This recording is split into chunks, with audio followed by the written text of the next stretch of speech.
ప్రియమైన దేవుని పిల్లలారా, మరొక శ్రేష్టమైన సమయాన్ని దేవుడు మనకు అనుగ్రహించి ఉన్నాడు.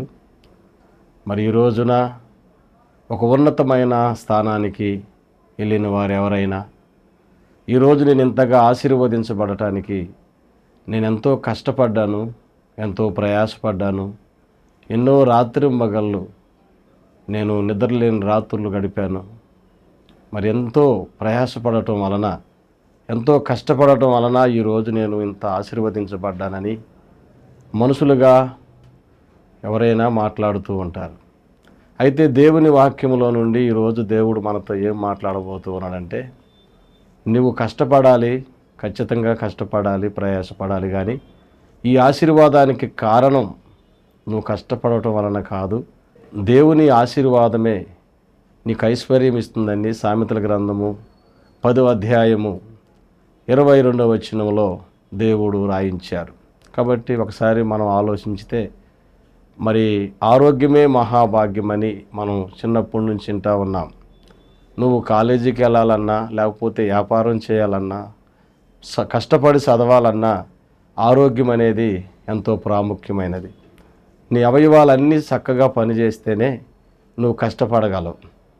కాబట్టి దేవుని ఆశీర్వాదం ఏమిటాయంటే, నీకు కావలసినటువంటి ఆరోగ్యాన్ని ఇచ్చాడు. బీపీ ఎక్కువైనా ప్రమాదమే, తక్కువైనా ప్రమాదమే. గుండె ఎక్కువ కొట్టుకున్నా ప్రమాదమే, తక్కువ కొట్టుకున్నా ప్రమాదమే. అలాగనే మన బాడీ పార్ట్లో ఏ పార్ట్ అయినా క్రమంలో ఒక స్కేల్లో ఉంటేనే కానీ ఆ మనిషి ఏమైనా చేయగలడు, ఎక్కడికైనా వెళ్ళగలడు, కష్టపడగలడు. అందుకని ఈ రోజున దేవుడు తన వాక్యం ద్వారా మనకు ఏమని తెలియజేస్తా ఉన్నాడంటే, నువ్వు కష్టపడుతున్నావు, నువ్వు కష్టపడినందువల్ల నువ్వు ఆశీర్వదించబడలేదు, నేను నిన్ను ఆశీర్వదించాను.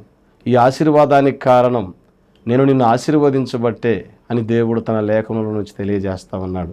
అందుకనే కీర్తనల గ్రంథం మనం చూస్తామండి. 128వ కీర్తన, యెహోవా యందు భయభక్తులు కలిగి ఆయన త్రోవల యందు నడుచువారందరూ ధన్యులు, నిశ్చయముగా నీ చేతుల కష్టార్జితాన్ని నువ్వు అనుభవిస్తావని దేవుడు చెప్తున్నాడు.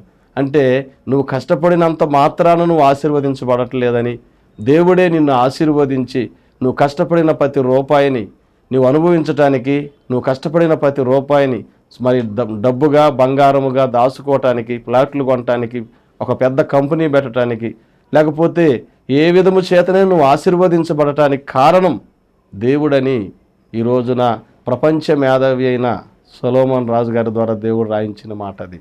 కాబట్టి ప్రియమైన దేవుని పిల్లలారా, ఇప్పుడు మీరు ఏ స్థానంలో ఉన్నా, ఎంతగా ఆశీర్వదించబడినా, మీ కష్టం మాత్రమే కాదు, మీరు కష్టపడటానికి దేవుడిచ్చిన ఆశీర్వాదం అనే ఆరోగ్యాన్ని దేవుడికి ఇచ్చాడు. కాబట్టి ఈరోజు నువ్వు అంత ఉన్నతమైన స్థానానికి వెళ్ళావని, ఆయన యందు భయభక్తులు కలిగి జాగ్రత్తగా ఈ లోకంలో బ్రతికి ఇంకా ఉన్నతమైన స్థానానికి నువ్వు ఎక్కించబడాలని ఈ వాక్యం ద్వారా దేవుడు మాట్లాడుతున్నాడు. ప్రియమైన దేవుని బిడ్డ, ఇంకా నువ్వు దేవునికి లోబడుతూ దేవునికి నీ జీవితాన్ని అప్పగించుకొని ఇంకా ఉన్నతమైన స్థానంలోకి నువ్వు హెచ్చించబడాలని ప్రేమతో తెలియజేస్తున్నాను. దేవునికి మహిమ కలుగును గాక. ఆమేన్.